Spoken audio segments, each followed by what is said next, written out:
지난 2월 28일 군 당국이 한국형 미사일 방어 체계 캠드의 핵심 무기로 손꼽히는 장거리 지대공 미사일 L3의 시험 발사에 성공한 것으로 확인됐습니다.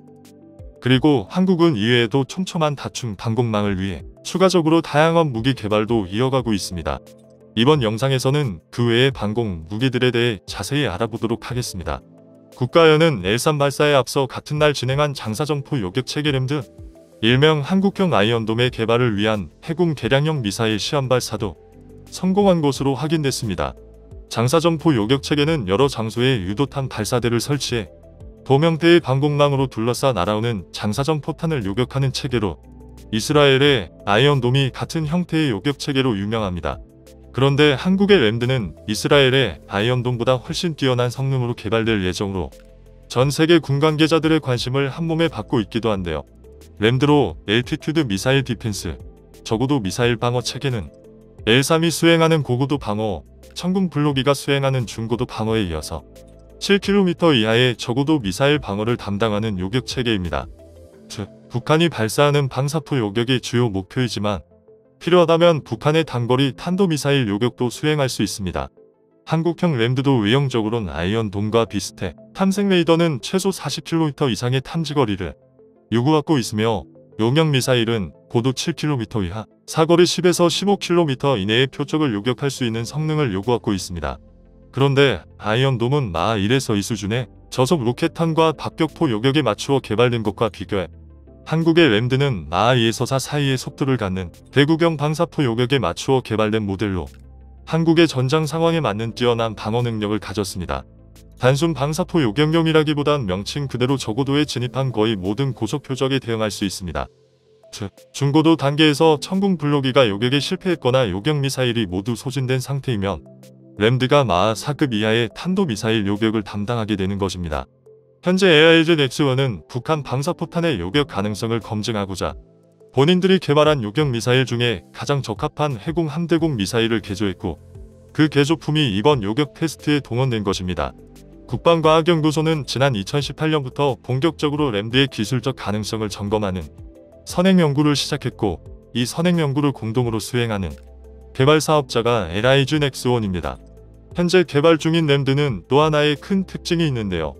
바로 호환성입니다. LIG X1 관계자에 따르면 램드가 사용하는 요격 미사일 숫자가 바닥났거나 재장전이 필요하거나 갑자기 시스템에 문제가 생길 경우를 대비해 천궁 블록 2 미사일을 사용해 적의 미사일을 요격하는 통합형 요격 체계가 마련될 것이라고 하는데요.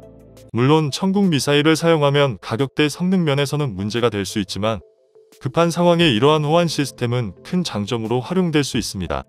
램드 한개 포드는 기본적으로 유도와 통제를 담당하는 교전 통제소, 표적 탐지와 유도 모두를 담당하는 다목적 레이더, 최대 6대의 미사일 발사대로 구성될 예정입니다. 각각의 미사일 발사대는 대당 16발, 미사일 발사 모듈 2개를 갖추므로 총 6개 미사일 발사대를 모두 배치하면 전체 요격 미사일 수는 192발이 됩니다. 이번에 시험 발사를 성공적으로 마친 만큼 올해 말이나 내년부터는 탐색 개발을 본격적으로 시작할 예정입니다. 뿐만 아니라 28일 같은 날 북한의 탄도미사일을 방어할 수 있는 새로운 레이저 대공무기도 시험 발사했는데요. 한국형 스타워즈 기술로 알려진 대공무기를 직접 시험 발사하는 것은 이번이 처음입니다. 국방과학연구소는 한화와 함께 지난 2019년부터 레이저 대공무기 블록 1개발에 착수했으며 2024년 육군 방공부대의 전력화를 목표로 하고 있습니다. 고정형으로 운영될 예정이며 중요 시설에 대한 드론 및 무인기 방공작전에 사용될 예정입니다. 이는 전 세계적으로 저가형 드론 공격 사례가 보고됨은 물론 무인 정찰기 플러스 자주포 체계가 육군의 주력 무기 시스템으로 떠오르고 있기 때문이네요. 이미 95개국 이상이 감시, 표적 탐지에 무인기를 활용하고 있으며 최소 20개국 이상이 정규군용 공격 드론을 사용하고 있습니다. 레이저 무기는 이러한 드론, 무인기들을 공격하기 위한 체계로 전자기력, 전자기파 등으로 대표되는 지향성 에너지 중 고출력 에너지인 레이저를 활용한 무기 체계를 말합니다. 레이저 대공무기는 빛의 속도로 발사되기 때문에 사실상 회피가 불가능하고 탄환이나 포탄처럼 포물선으로 날아가지 않고 직진하기 때문에 정확성이 매우 뛰어납니다. 그리고 중력의 영향을 받지 않아 광속으로 타표적 동시 교전이 가능합니다. 또 가성비도 매우 뛰어난데요. 출력에 따라 차이가 있지만 레이저는 한 발에 1000에서 2000원 정도의 비용밖에 들지 않습니다. 레이저 대공무기 블록 1은 20kW의 출력으로 3km 이내에서 비행하는 쿼드 드론 혹은 고정인 무인기를 요격할 수 있습니다. 그리고 앞으로 레이저 대공무기 블록 2를 개발해 30kW로 이동하는 적까지 요격하고 블록 3에서 100kW의 출력까지 갖추는 것이 목표입니다. 그래서 우리 군은 차세대 게임체인저 중 하나로 평가받는 레이저 무기 체계를 조기에 전력화하고 더 강한 육군으로 도약하기 위한 본격적인 행보에 나섰습니다. 최근 육군은 22일 계룡대에서 주요 지휘자들이 참석한 가운데 육군 참모총장 주관으로 삼성 장군 회의를 개최했습니다. 이날 회의에서 육군은 올해를 육군 레이저 정책 추진의 원년으로 선포하고 이를 위한 청사진을 공개했는데요. 보다 체계적인 연구와 논의를 위해 육군은 오는 3월 1일자로 육군 레이저 정책을 총괄하는 육군 레이저 정책 추진 TF를 발족할 예정입니다. 육군은 이 TF 조직을 기반으로 올해 안에 육군본부 내 레이저 정책부서를 신설 및 개편하고 국방 레이저 정책을 선도할 예정입니다. 이와 같이 한국은 L3, 램드, 레이저 대공무기까지 잇따라 시험 발사를 하면서 한국의 다중 방공망 강화하고 있으며 그 기술을 전 세계에 알리고 있습니다. 그런데 일각에서는 이런 한국형 미사일 방어체계 캠드가 현재 나온 극초음속 미사일을 뚫릴 것이라는 주장을 하고 있는데요. 물론 아무리 뛰어난 요격탄이라 해도 극초음속 미사일까지 100% 명중률을 확신할 순 없습니다. 적 미사일이 극초음속의 속도로 날아오는 데다 요격을 피하기 위해 정상적인 탄도 곡선에서 벗어난 변칙적인 비행 회피 기동을 하는 경우도 있기 때문입니다. 따라서 방어하는 입장에선 요격을 여러 번 시도해 격추 기회를 늘리는 것이 최선의 방법인데요. 이를 위해선 적 미사일의 비행 단계별로 거리와 고도에 따라 다양한 파괴를 시도하는 다중적 요격 방식이 구현돼야 합니다. 극초음속 미사일의 경우도 마찬가지인데요. 전문가들은 극초음속 미사일은 종말 단계에서는 무서운 속도를 내지만 상승 단계에서는 극초음속의 속도를 내지 못해 그런 약점을 파고들면 요격이 불가능한 게 아니라고 말하고 있습니다. 그래서 우리 군은 극초음속 미사일 발사 초기에 요격이 가능한 무기 체계도 개발하고 있습니다. 바로 한국형 레일건과 상승 단계 요격 미사일입니다. 레일건은 사거리가 길고 음속의 수배가 넘는 속도로 날아가 대량의 미사일 공격에 대응할 수 있는데요. 우리 군은 현재 마하 6에 달하는 속도를 내는 레일건을 개발하고 있습니다. 또 상승 단계 요격 미사일은 항공기 등에서 공중 발사 레이저 ABL을 쏘거나 지상, 해상, 공중에서 요격탄을 쏘는 것입니다. 그런데 국가연 발표에 따르면 우리 군은 전투기에 탑재해서 상승 단계에서 탄도미사일을 요격할 수 있는 미사일도 개발하고 있다는데요. 북한이 탄도미사일을 발사 시 이를 인공위성과 조기 경보기 등으로 탐지하고 이 같은 정보를 바탕으로 무인기가 공중발사 요격탄을 발사해 격추한다는 것입니다. 이렇게 레일건과 상승 단계 요격 미사일 두 기술을 모두 활용한다면 한국의 다중 방공망은 한 단계 업그레이드 되는 것으로 전 세계 어디에 내놔도 손색 없는 방공체계가 될 것입니다. 뿐만 아니라 우리나라 도심을 지키기 위해 서울 한복판에 있는 빌딩에서도 방공을 철저히 감시하고 있는데요. 수도 서울 하늘을 방어하는 수방사 제1방공여단은 서울 안팎에 은밀하게 배치되어 있습니다. 산정선과 고층 빌딩에 마련한 방공진지에서 적 항공기나 미확인 비행체가 나타나면 즉각 대응에 나섭니다. 방공의 상징과도 같은 20mm 대공포 발칸과 휴대용 대공 미사일로 프랑스에서 도입한 미스트랄과 국산 신궁이 배치되어 있습니다. 이들은 대한민국 수도 서울을 적으로부터 보호하기 위해 철저한 대공 방어 임무를 수행하고 있는데요. 사실상 방공진지는 수도 서울을 지키는 도심 속 지오프와 같은 역할을 합니다.